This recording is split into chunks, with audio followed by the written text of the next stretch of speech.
Hey guys, what's up? It's Natasha and welcome back to this week's welcome back to this week's reading vlog. This week I am attempting to read 3 contemporary romances for the month of love. If my chair would stop squeaking, that would be great. I'm really excited for this video. So let me just break down the books that I aim to read. The one is The Dead Romantics by Ashley Poston. So The Dead Romantics is about a ghostwriter who is, I think, quite big in the contemporary romance industry. And there's a set of things that happens to her. First of all, her boyfriend breaks up with her and now she believes romance is dead. Her new handsome editor doesn't want to give her extension, even though I believe she has writer's block and she can't continue, so she believes her career is dead.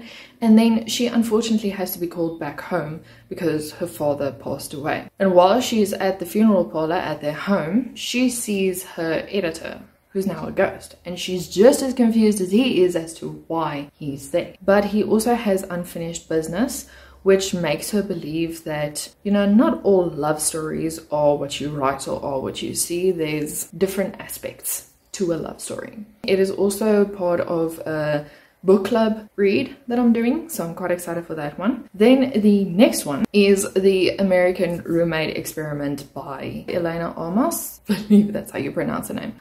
Just know that I'm not good with names because I used to call Rysand Rysak. Okay, cool. Anyway, so this is another very hyped book on BookTok, Bookstagram and BookTube. I'm quite scared of diving into this book because I didn't like The Spanish Love Deception by the same author, but we're gonna go with that. One of my friends on Bookstagram says it's very nice to read. She can't stop thinking about it, so here we are. It's kind of in the line with The Spanish Love Deception, the paths cross and everything. But so this is about Rosie Graham, and she quits her well-paying job to become a full-time romance writer without telling her parents or her family or anything, so I believe there's conflict coming. But to top that all off, the ceiling of her flat caves in and she has nowhere to stay.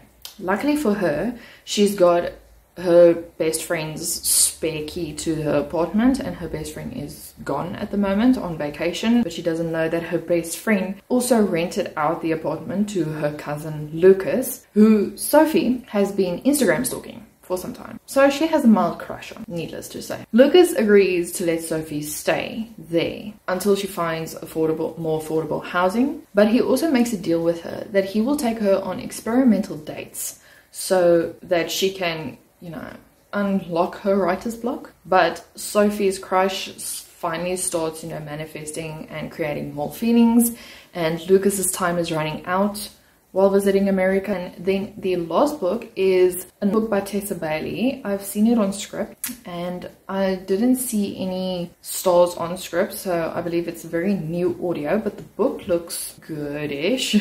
I've read, it's not Hook, Line and Sinker, it's the other one from Tessa Bailey. I can't remember what it was. It was an okay book, it just wasn't for me at that time. So instead of threading to Hook, Line and Sinker, I am going to read Secretly Yours. So basically what this book is about Hallie Welsh, and she has this big crush on her old school friend Julian Foss. And the fact that this crush always manifested from the fact that when they were young they almost kissed, but he is essentially the one that got away. Now he's back. Hallie wonders if maybe she is finally gonna get that kiss from him. So it sounds like she is a landscape designer, so she is there to revamp the Foss's estates, and while she's there it seems like they banter, but it never gets to that point where they can finally get that kiss, up until one night where Hallie gets super drunk and she doesn't quite remember about the night before until everything comes back to her and she realizes that she sent a secret admirer text, and that is how everything just snowballs into each other. I don't know which book I'm going to read first, so I think I'm going to do a number generator from 1 to 3, and then we'll say, like I read it to you, The Dead Romantics is number 1, The American Roommate Experiment is number 2, and then Secretly Yours is number 3. So I'm just gonna hold on, generate there. I'm going to close, I'm going to do this, I'm going to generate, and then number 1, which is also good because I actually wanted to read The Dead Romantics. So I'm sorry for this long intro, but if you guys are excited for this video, please leave a like, comment down below if you've read any of these books, and then yeah, as well subscribe please, and let's get this video started.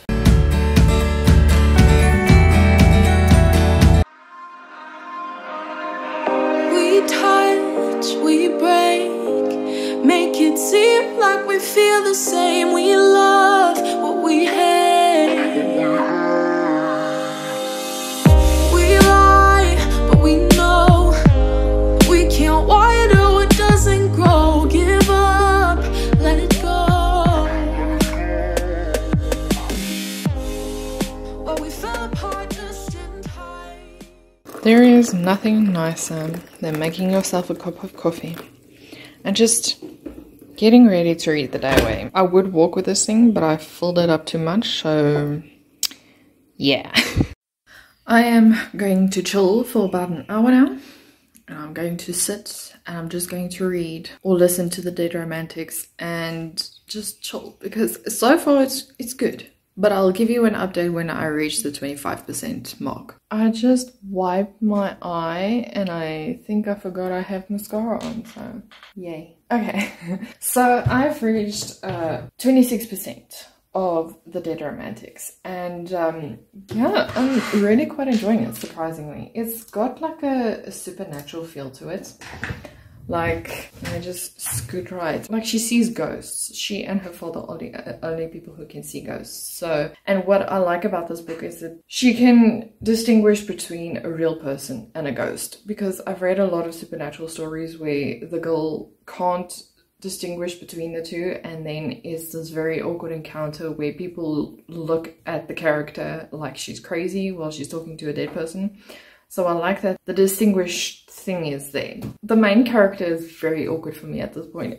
She's funny. I like her. She is somewhat relatable when you see an attractive person and they do something like how can I say? They introduce themselves and you're so overwhelmed and flattered, you're like, say your name twice. Yeah, that's what she did. And then, you know, just the spunkiness of who she is and the craziness of who she is. It's quite funny. It's interesting. I really enjoyed that. She did mention that the guy that's going to die, that's not a spoiler, it's in the blurb, the editor, Ben, he's huge. And I made a note of it and I was like, is this going to be one of those stories where it continues to point out how huge the guy is and how small the girl is? Luckily, it doesn't point out how small the girl is, but there's a constant thing of he's huge, he's a tree trunk, he's big, he looms, you know, that kind of stuff. And I'm like, we get it, he's big, okay, he's tall, can we move on?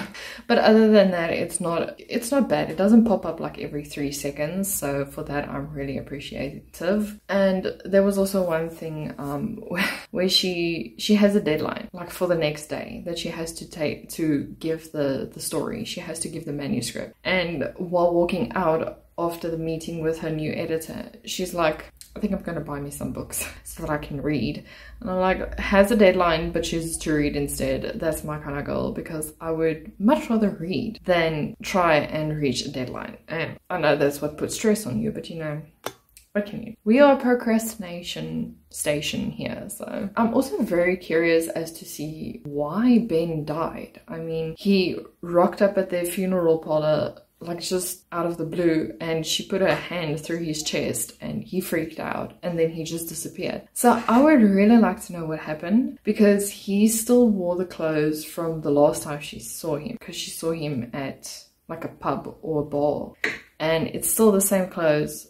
She pointed out only his tie is a bit skew, so I don't know if that's going to be like a hint to something that happened to him. But yeah, I'm sorry I'm squinting at the camera. The light's very bright this side, but if I sit in another direction, it's not very nice. So yeah, I don't know if I want to continue. Obviously, I'm enjoying this, so I want to continue reading, but I also have so much to do. So I'm debating, because I'm going to the gym before 5. So I think I should make the food now and then just heat it up later, because we only have load shedding at like 8. So we can just heat up the food. And then I'm just going to listen to more The Dead Romantics. Because, you know, what else are we doing? I think I might take a nap though as well.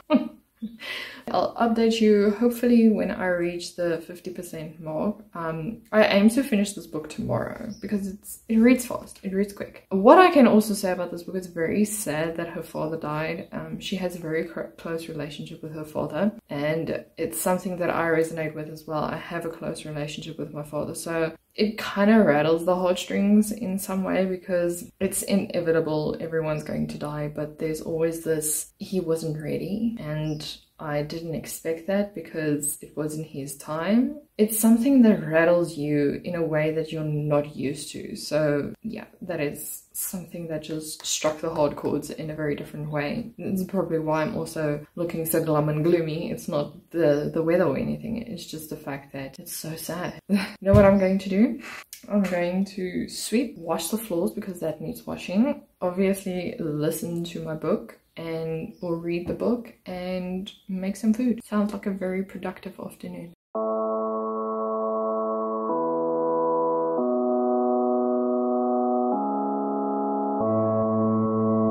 Okay, you know what? I'm not gonna lie. Florence, I'm kind of relating to her because I too struggle with writing books right now. It's like a thing where you all of a sudden you can spew words, and then now it's just there's a guy, there's a girl. What do you want me to do with that situation? So I really do resonate with her a lot, and this book is just, it's sweet, it's enduring. It is, I think, something that I really needed. I'm not always a big fan of romance books because I know the ending, and if the characters are annoying, I just don't like reading the books. But so far, this book is really good and I'm really enjoying it. I'm at 53%. I might continue listening to it on the way to the gym. Yeah, I mean, maybe I'll finish it tonight. You never know. I finished the food, so all we have to do now is eat. But yeah, I'm getting ready to go to the gym, as you can see. And then I'll probably chat to you guys tomorrow when I finish this book and continue with, I don't know which one next. We'll do the number generator again to see which one. Either the American Roommate Experiment or, what's it? Sincerely Yours. Good morning, everyone. Yes, I've had 2 coffees before this. No, I am not ashamed. It is that time of the month. The kettle didn't want to go into the hole and I need energy. Okay, I'm probably being dramatic, but today is a bit for me. Anyway, I'm currently on 65% of The Dead Romantics. It is good. I really like it. I don't know how this is going to turn out, and I think that's what I enjoy. Sorry, this is a very new angle you're seeing from me. Like no glasses. Anyway, I feel like I enjoy books of where I don't know how it's going to end. Like with A Girl with a Ghost, obviously logic says she's not going to end up with this guy. You know, he's dead. Unless she dies as well, I don't think there's any chance in hell that these two are going to have a happy ever after, you know? So I'm really intrigued as to how this book is going to end. Right now we are in this area where, I forgot her name. How can I forget her name? She has such a unique name for a main character. So Florence is currently dealing with very bad writer's block, and she's also dealing with the fact that she's lost her father, the biggest role model in her life, as well as falling for a ghost, which is quite weird in a sense, you know. But since I've read so much supernatural stories, you know, it's not creeping me out as it's supposed to. So anyway, but yeah, that is currently what we're dealing with. It's the 3 main conflicts in the book, and I'm just enjoying it. I'm enjoying every aspect of it. I'm actually listening to it on script, so the narrator is also very good. You know, she portrays the voices very well, and I can't speak bad about the book other than the fact, you know, there's this continuation of how big Ben is and how small she is, and I'm just like, it's not as much as it is in, for example, what is that book, Love on the Brain? Like, it's not every 2 to 5 seconds. That's refreshing. But other than that, yeah, I aim to finish this book, let's say at 12 today. I'm not going to the gym because I feel depleted as hell. So it's just going to be me chilling in the afternoon while reading my books. And yeah, I think that's about it. I'm gonna enjoy today. That is you down. Are we going muffin? I actually want to buy muffin trays because I don't have muffin trays. And actually make my own muffins for, you know, like a snack at 10 o'clock, but more healthy than 500 milligrams of sugar, but it's fine. For now, I'm just going to enjoy this. But anyway, that is the update I wanted to give you. I'll most probably work load shedding in about 45 minutes. So I'm going to work and I'm just going to relax because I really need it.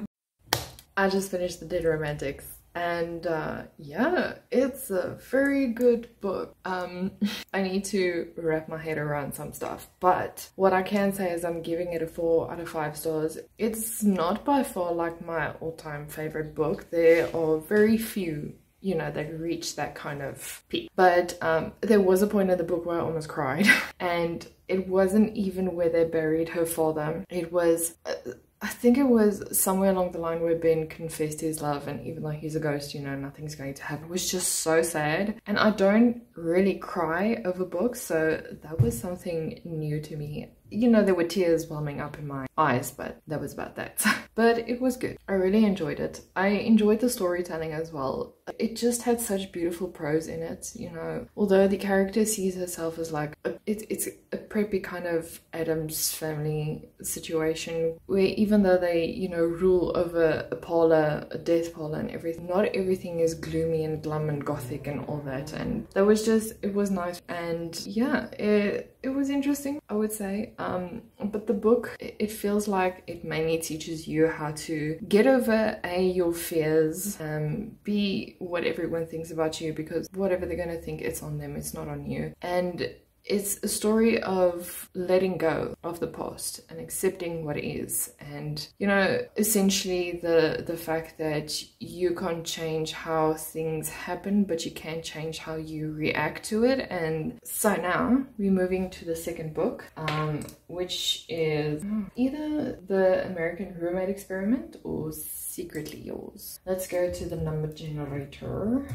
If you type in generator in Google, it pops up with all the generators, you know, because we have load shedding and everything. So that's cool. Nice, but it's cool and they expand. Okay, so I'm gonna do this again. Hold on, I need to put the mouse on. I'm going to say generate, and it says 2. So I'm reading Secretly Yours by Tessa Babe. Okay, we'll see how that goes.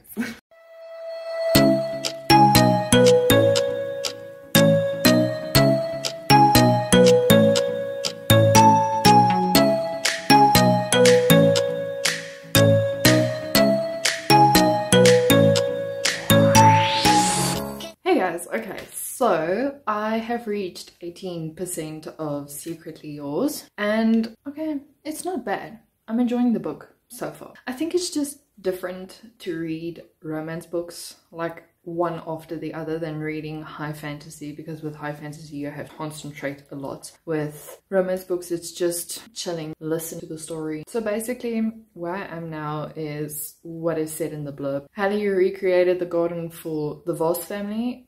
We in South Africa we'll say the surname as Voss. That's why I said Julian Voss, but because it's from America, I'm going to say Voss.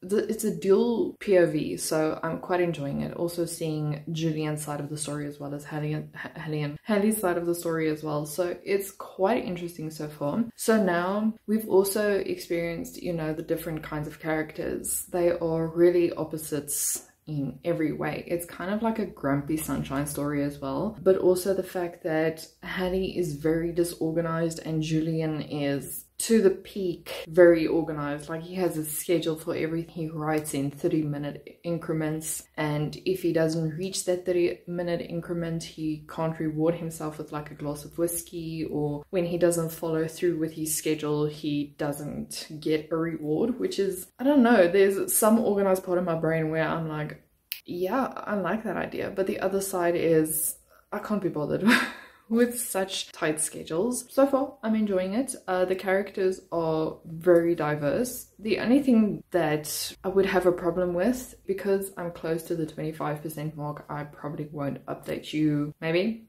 I will. But yeah, so far, so good. I'm enjoying it. I don't know. I can't for now say how it's reading. We touch, we break, make it seem like we feel the same. We love what we hate. We lie, but we know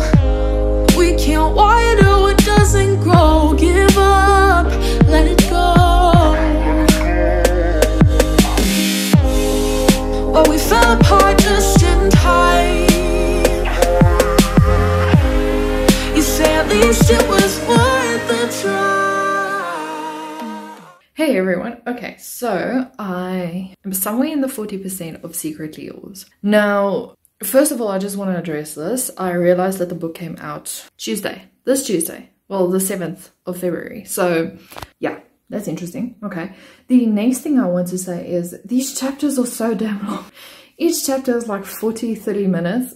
I'm not complaining or anything. It's a very good book so far. It's just, it's so long, you know. I still enjoy the dual POV. I thought it was going to be, you know, this, say for example, it's Julian's POV, and then the whole chapter is just going to be Julian's POV. But it's more of the fact that it's an omniscient writer. But anyway, so yeah, the only other thing that I would say that is feeling a bit disjointed at this moment is Julian is very... well, they're both very attracted to one another. But I don't know, because he knows her already, it makes sense. Well, he knows her from school, but he doesn't know how. He can't remember the whole they almost kissed in the vineyard kind of thing. And she doesn't want to tell him how they actually know each other. So that is like a conflict of interest. I actually just washed my hair and then blow dried it because it is super gloomy outside. Like, it's been raining non-stop since this morning, and the genius that I was like, oh yeah, let me wash my hair while there's no power. So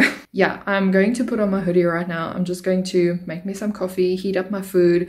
I'm going to sit and listen to this book, and I hope I can finish it today. I am on chapter 14 of it. I lie.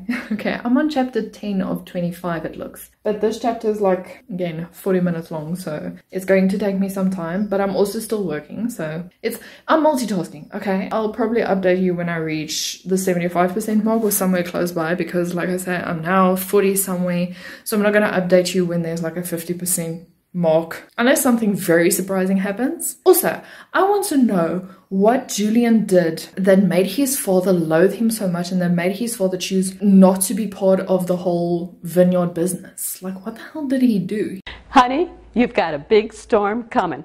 Oops. Oh, my hair is still wet. I just reached 72% of Secretly Yours, and can I just say this whole book is like the miscommunication trope on steroids. All they have to do is confess to one another that they've been writing letters to one another, and everything would be fine. I mean, they're both attracted to one another. There's your problem. Just fix that problem. But every time it gets mentioned, they skim over each other, and I'm like, don't get me wrong, it's a very good book. It's just, I'm not the biggest fan of the miscommunication trope, but if it's done in a very good way, I don't realize it. But yeah, it's driving me up the wall. Anyway, but I have 3 hours left of the audiobook. Maybe 1.5 hours, because I'm listening to it on 2 times speed, or 1.8 times speed. So yeah, we are going into the fact where it's close to the 3rd act breakup, so I don't know what to expect anymore. I thought I knew what was going to happen. The biggest issue still is the secret admirer thing, and Hallie she's very petty because she doesn't want to date him because he wrote back to the secret admirer, even though it's her. She's still mad at him about that, and I'm like, okay. Sure. This far into the book, it's reading like a 3-star. It's not a bad thing. 3 stars I still enjoy. It's just not, I don't know. There's a certain way in which I rate stuff, and I can't word the stuff. Like, my 1 star would be the most awful book I've read, because you can't rate it lower. 2 star is, it's getting there. It's got some good stuff, but it's still lacking a lot. 3 stars, good. 4 star, great. 5 star, just my ultimate favorite. I think I'm gonna make like an infographic and put it on my Instagram. So everything just works out for the better. A few moments later. I finished what? Secretly Yours. Okay, hold on. Let me just get my thoughts in order. First of all, 4 stars, all around 4 stars. This was the sweetest book, and I don't know, I just enjoyed it. You know, what is a romance book if you don't enjoy it? I just love the whole representation of anxiety and stuff, and how Julian, if he he's scared that the people he loves is going to get hurt. Then he falls into this despair because he feels helpless and he feels like he can't do anything. So yeah, you eventually learn what Julius did during the vineyard situation and why his father hated him so much. So I can see where he comes from. Not his father, where Julian comes from. His father was just a piece of shit. But that being said, I really enjoyed this book. It's just a feel-good book. It makes you feel all giddy. There's a lot of spice. No, it's mild. Actually, now that I think about it, thinking back on the books that I read now, the spice is mild, but it's good. That is basically all I have to say about this book. It was just a good read. It was enjoyable. I really liked it. It's better than her... I really need to figure out what other book she wrote. It's not Hook, Line and Sinker. It Happened One Summer. There we go. Because I feel like Hallie was more, I won't say relatable, but I liked her more than I did the character in It Happened One Summer. In It Happened One Summer, I just couldn't correlate with the character because she reminded me too much of a lot of girls that I used to go to school with, and I don't know, I just didn't like it. I'm looking forward to the next book, which is An American Roommate's Experiment or something like that. But yeah, without any further ado, let's just jump right into that one, I guess.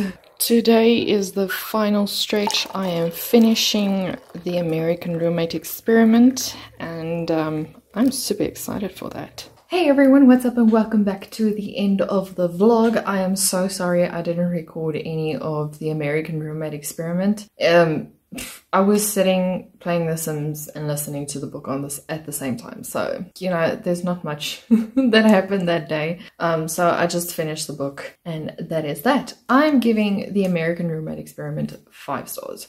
Merely because I enjoyed it so much. It's a very, very cozy romantic book and it quite surprised me. If you compare it to The Spanish Love Deception and The American Roommate Experiment, I just felt more lovable towards Rosie and Lucas than I felt towards Aaron and Lena. The only criticism I have, although that didn't knock the stars off because this is just personal preference, while listening to the audiobook, the narrator for Lucas whispers in his mic, and I don't know if it was just me because I tend to listen to the books on 2.5 to 3 times speed, and the whispering I don't know, it just made me feel like the way he also expressed Rosie's voice was then he spoke loudly. So I don't know if he was recording in like a very claustrophobic studio or if he did it late at night and that just conspired to this man whispering the whole time into his mic. So that kind of annoyed me.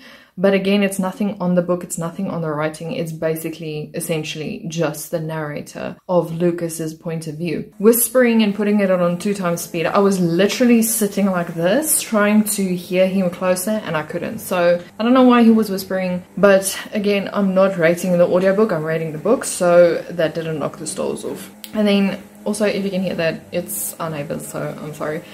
I did like the dual point of views from Lucas and Rosie's perspective. It just gives you that angst that you know both of these characters are actually really infatuated and really in love with each other, but Lucas is leaving in like 3 weeks and Rosie just doesn't see a future with him because he's leaving. So it creates this really weird conflict between them.